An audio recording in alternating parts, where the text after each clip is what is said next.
Welcome to Classic Comedy of Old Time Radio. I'm your host, Ron Eckelbarger. Once again, here is the Pepsodent Show starring Bob Hope. It's episode number 216, and it originally aired on February 22nd, 1944. Here now is Bob Hope and his special guest, Carole Landis. The Bob Hope Show, a special rebroadcast for the American Armed Forces and their allies, with Jerry Colonna, Vera Vague, Francis Langford, Stan Kenton's orchestra, and Bob Hope.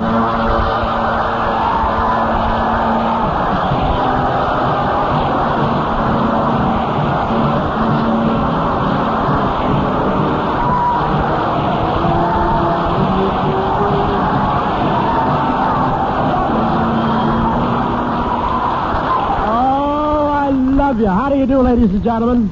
This is Bob Coast Guard Hope. Yes, sir, tonight we're broadcasting for the Coast Guard. These are the boys who guard the coast, and they really guard it.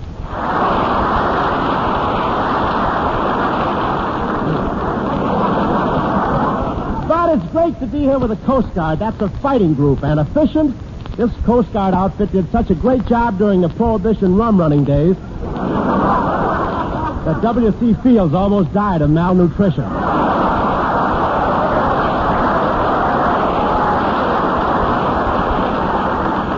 And anything in the ocean not signed up with the Allies hasn't a chance with the Coast Guard. Every morning, whales come in to report their positions.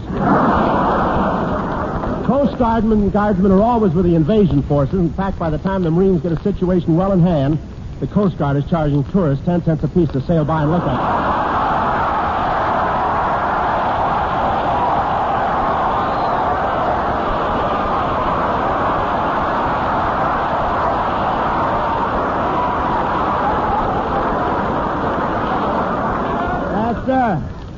I know what side my audience is buttered on. And the beach patrol of the Coast Guard live in little huts right down on the beach, and it's very convenient. Every time the tide comes in, they get their laundry done, whether it needs it or not. And they don't call them huts, they call them hutlets. A hutlet, that's sort of an open-air oxygen tent. Each man patrols 10 miles of beach, and they pass by so regularly, each clam on the West Coast pulls his neck in on the hour and a half hour.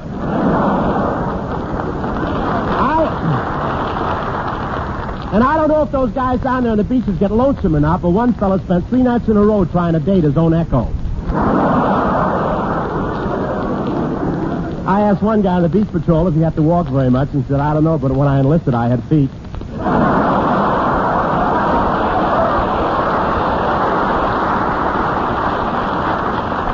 And the men on the beach patrol do a lot of rescue work, too. One sentry heard a girl yell, help, help, and he ran over, but before he got there, the guy drove away. I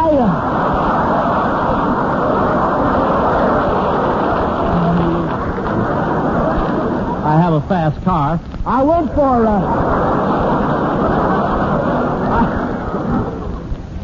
for a ride today in a Coast Guard cutter, and it was a trifle rough. A trifle rough, that's a nautical expression meaning very invigorating, and don't crowd, I was at the rail first.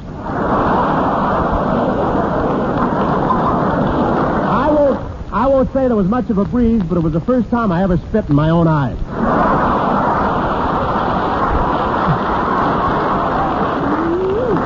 And they let me shoot one of their 5-inch guns. I don't want to brag and say I hit anything, but you know the City Hall here at Long Beach? Well, it looks just as nice as San Pedro. But there's one...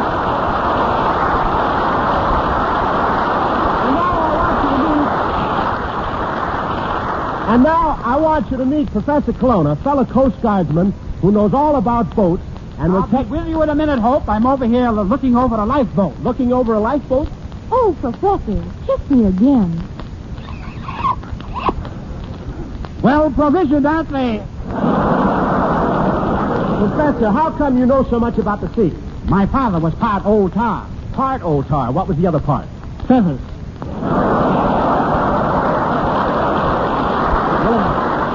Have you ever had any narrow escapes with old man Neptune? Oh, no. In fact, I've never even been out with his daughter.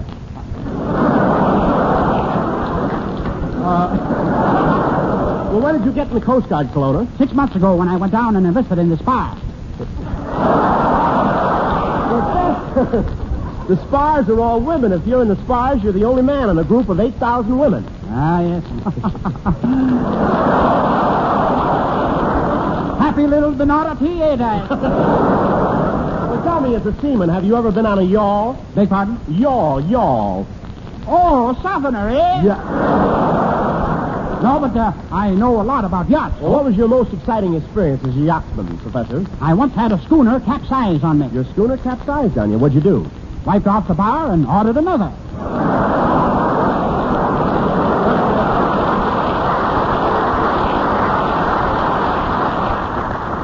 I truthfully hope I had a little accident during my last voyage. You see, it was so foggy, I ran into a bell girl. Kelowna. No, you mean bell boy. No, bell girl. Manpower shortage. Well, was it a bad accident, Kelowna? Yes, Hope, the ship started to sink. I waited a few minutes and then yelled, "Women and children first." Kelowna, you waited a few minutes and then yelled women and children first. Why didn't you yell right away? Busy putting on my diaper. And here goes Stan Kenton. My heart tells me.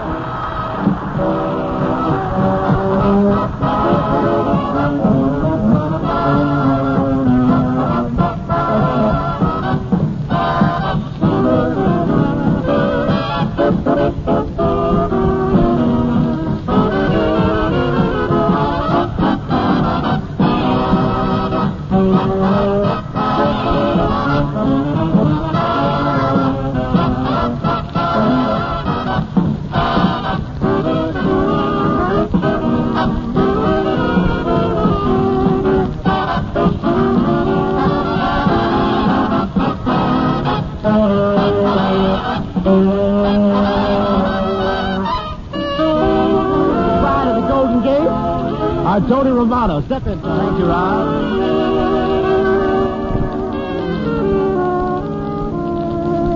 My heart tells me this is just a fling.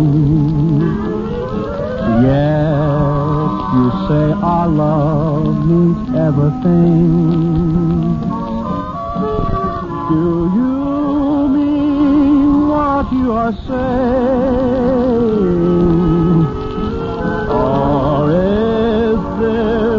A little game you're playing. My heart tells me I will cry again. Lips that kiss yours could lie again. If I'm poor enough to see this through, would I be sorry if I do? Should I believe my heart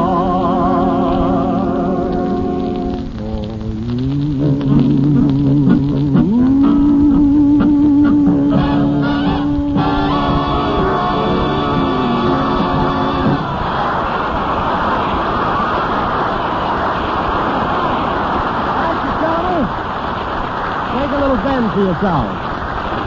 Yes, sir. It's Tony Romano, Sinatra with a mustache. And now I want to tell you, thank you too, Stan Kenton. And now here's something I'm sure any Coast Guardsman would be glad to guard.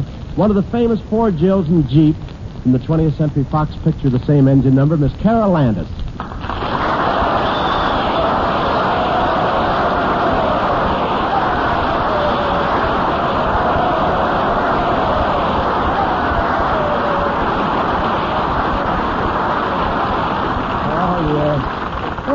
Thanks a lot, fellows, and thank you, Bob. I must say you're very generous to me. Yeah, and so is nature. Hey, you deserve it. You deserve it. You know, Carol, some of these boys came 100 miles to hear you sing tonight. But, Bob, I can't sing. Oh, well, that's too bad. These poor boys. Now all I can do is stand here and let them stare at me.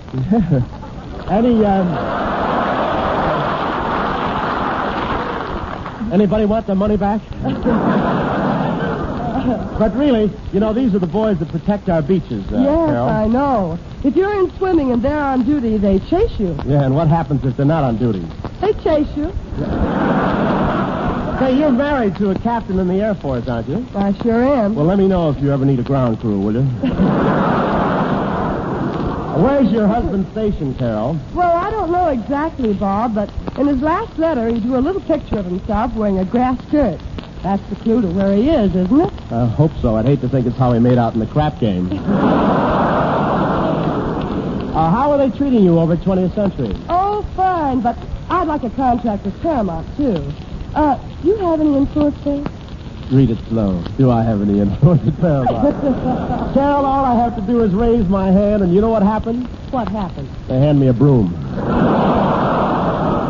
Oh, you've been promoted.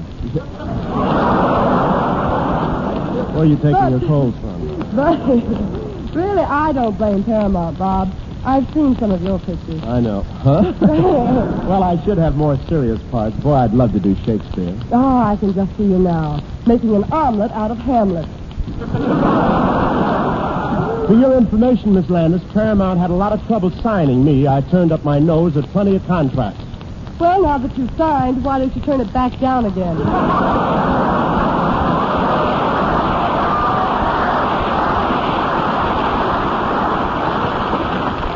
Well, it comes in handy for picking up cigar butts on the beach, anyway. Say, Carol, you live right at the beach, don't you? Uh-huh. I have a house in Santa Monica. I spent all last summer on the beach. You did? Well, didn't you see me there? I saw you once, Bob, but I didn't want to speak to you. You were too busy selling your hot dogs. Carol, did you ever run into one of those Coast Guardsmen patrolling the beach? Why, yes. Just the other morning, I was going in for a swim, and I saw one pacing up and down in the sand, and... Yeah. Gee, all this walking. Sure is hard on my feet. Already wore out 3 pair of bunions. Hello? Oh, hello, tall, dark, and lacking. Wait a minute. You a saboteur? Oh, that's silly. How could I be a saboteur? A saboteur undermines morale and distracts people's minds from their work. You're a saboteur. Say, what are your duties here on the beach patrol? I don't know. I never stopped walking long enough to find out.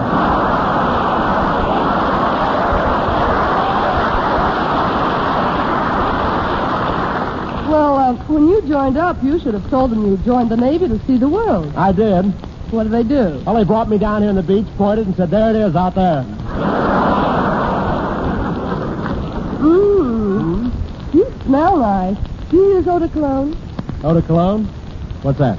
Oh, you know. When you get through shaving, what do you put on? My underwear. What's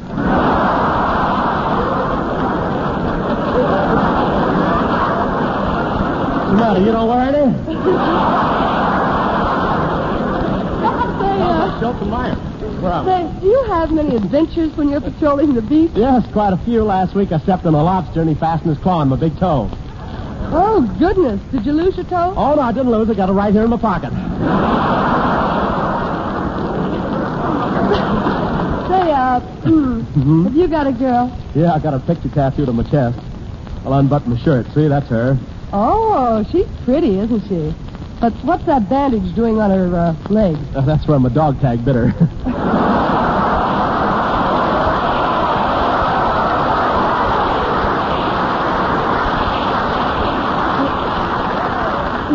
Kind of cute, ain't she? She's very cute, but did she always have those big pouches under her eyes? No, those are my camphor bags. Say, how about meeting you tonight? Well, you don't sound very romantic to me. I don't think you're my type. Oh, sir, I'll show you how I'm a romantic guy. I'll stand here on the edge of the beach and sing you a tender love ballad. You'll sing me a tender love ballad? Yep, here goes. Oh, there's a dose and dose, a dose, and little hands to dive in, diddly dop. The tide came in just in time, didn't it? That's the show.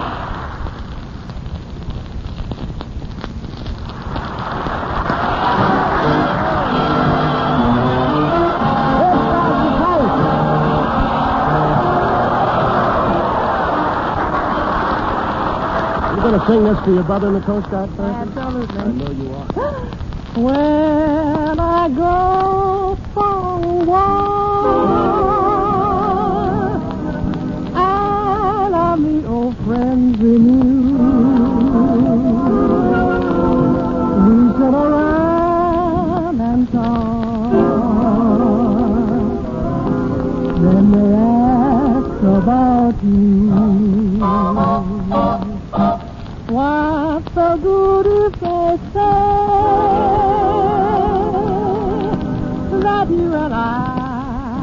through,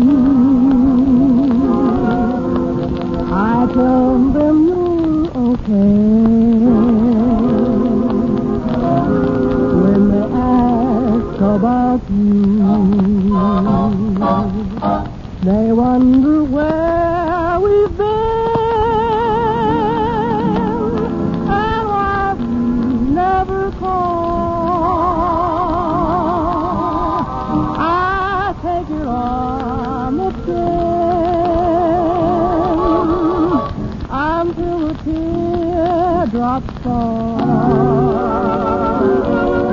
They don't mean to be smart,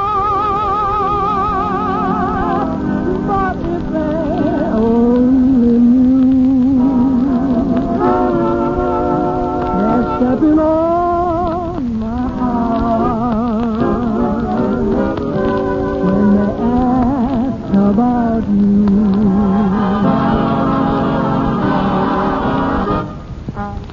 They wonder where we've been and why we never call. I take it on a chin until the teardrops fall. They don't mean to be smart, but if they only knew, they're stepping on my heart when they ask about you.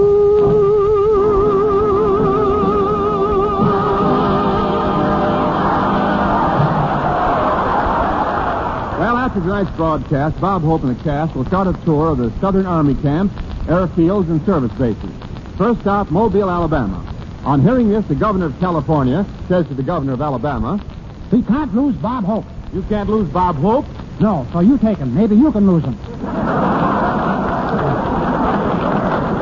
Since he's traveling light, Bob packs almost his all cherished possessions. Nice reading, thank you. Let's see now. I have nothing to work on. Let's see now.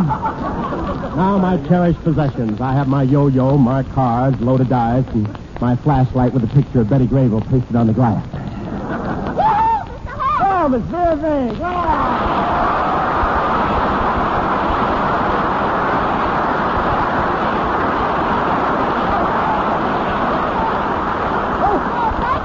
I couldn't get over with that.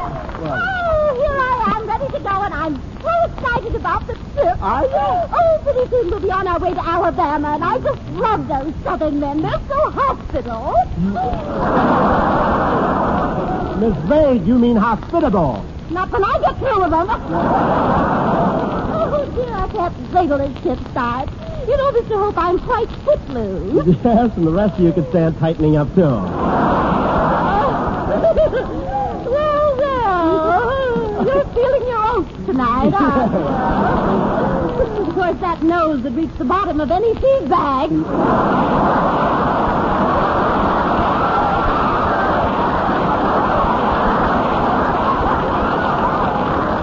Look, do you think you'll like Alabama, Miss Vane? Oh, yes. The last time I was down there, I met one of those real Southern colonels, a real genuine Southern colonel. Well, what makes you so sure he was a real Southern colonel? Well, he had eagles on his shoulders, and they had a mint julep in each claw. Well, are you going to say goodbye to these Coast Guardsmen before we leave, Miss Vane? Well, no, I'm not. I'm very angry with these men, Mr. Hope. When we arrived here, they brushed me aside to get to Francis Langford. Well, that's their job, Miss Vague, to remove old wrecks that interfere with navigation.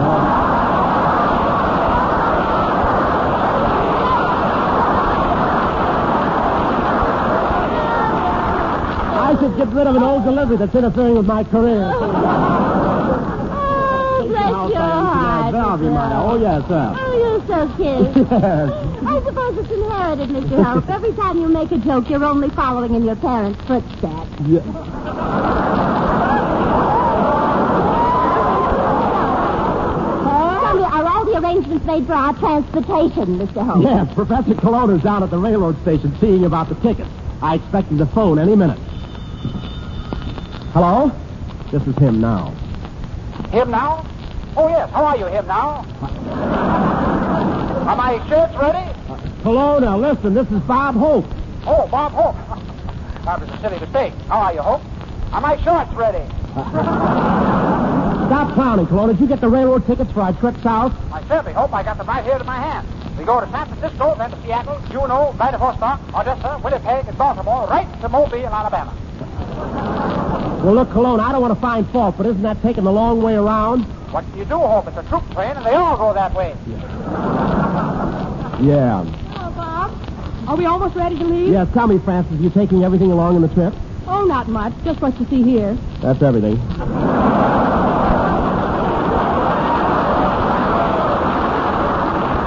And I'm underplaying it, too. Who's paying the expenses, Bob? Oh, I'm paying the train expenses, and we'll have the same accommodations as on our last trip. Oh, gosh, and I was hoping this time we'd get to ride inside the train. Francis, dear, pardon me, but I hope you won't be offended if I'm a bigger hit than you are in the South. Oh, of course not. You should be right at home in the tobacco country, Miss Biggs. An old plug like you.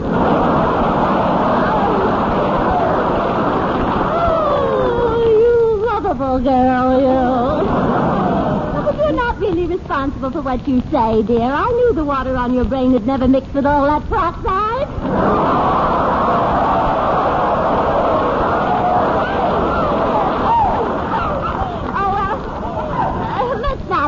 Dear. In a short time, we'll be in Alabama. Oh, goodness, I remember our last trip there. I was a toast to the South. Then I was a toast to the South. How about me? Quiet, Crumb. Is Mr. Kenton and his orchestra coming with us, Mr. Hope?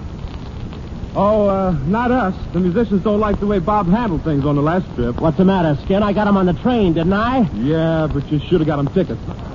Well, I let him keep half their tips. I don't know why. What about you, Wendell Niles? What did you think of your accommodation? Can't kick. Can't kick? How can I? In your trunk. Hello? Hello, is this Bob Hope, that great, that sensational, that witty and clever comedian who follows Fibber McGee? Yes, who is this? Fibber Kelowna.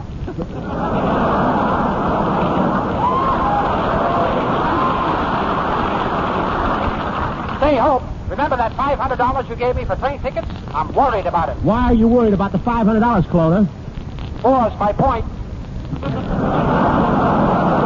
Professor, you should have had our whole trip arranged an hour ago. What's delaying you? What a time to get transportation these days, Hope. Nonsense, Kelowna. There's no shortage of transportation. You're at the railroad station now, aren't you? Yes. Well, just go up to the ticket window and say, give me 20 tickets to Mobile, Alabama, please. Okay, Hope. Give me 20 tickets for Mobile, Alabama, please. You want 20 tickets to Alabama. 20 tickets. Oh.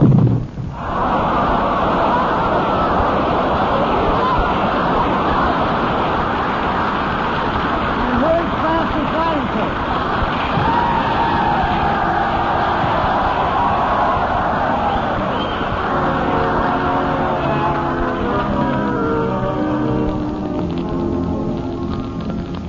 Will I ever find the boy on my mind?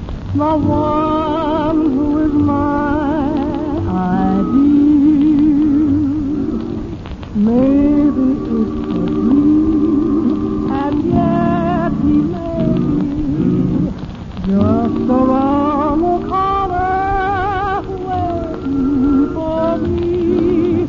Will I recognize the light in his eyes that no other eyes reveal?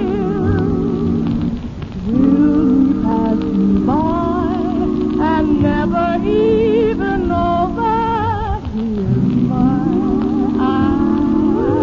ideal?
Well, thanks a lot to Captain W.F. Toll, District Coast Guard officer at the Levels Naval District here in Long Beach.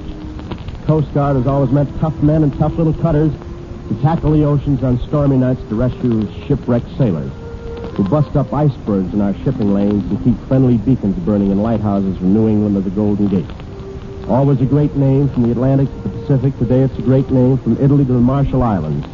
For it's the Coast Guard that races up to those beachheads to deliver the fighting Marines, and the Coast Guard that has kept Uncle Sam's harbors free of major catastrophes the past 2 years, guarding harbors and vessels against accident and sabotage to set an amazing wartime record of port security and speed shipping on its way to the battlefront.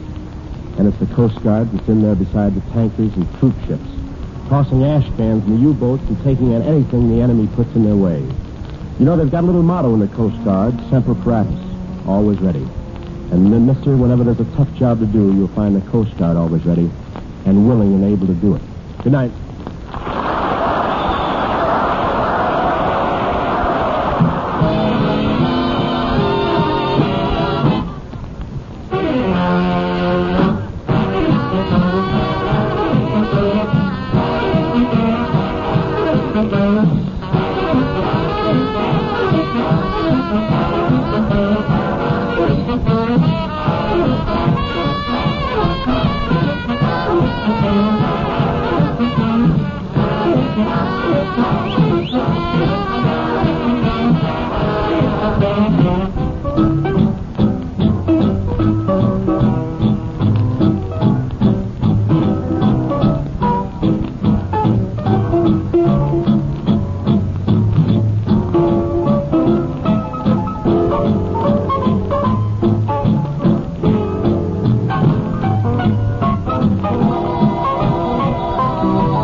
This rebroadcast of the Bob Hope Show is a presentation of the Armed Forces Radio Service.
Carole Landis was born Frances Lillian Mary Ridste in 1919. When she was only 15 years old, she dropped out of high school to try to make a career in show business. Her first appearance in a film was as an extra in the 1937 movie A Star is Born. Over the next 2 years, she had a couple dozen bit parts in various movies until she caught everyone's attention in the 1940 movie entitled 1 Million BC, in which she played a cave girl named Loana. Landis was also a singer and a writer and traveled over 100,000 miles entertaining troops during World War II. Unfortunately, her personal life was not all sunshine and lollipops, as Hollywood often portrays. She was first married at the age of 15 and had been married and divorced 4 times by the age of 29. After she separated from her 4th husband, she began a romance with Rex Harrison. When he refused to leave his wife for her, Landis grew despondent and took her own life. Carole Landis died of a barbiturate overdose in 1948. She was only 29. Please send your questions and comments to host@classiccomedyotr.com. Come back next Wednesday for another episode of The Pepsodent Show starring Bob Hope, and check in on Friday for the next installment of The Life of Riley. Until Friday, in the words of Mark Twain, nothing helps scenery like bacon and eggs.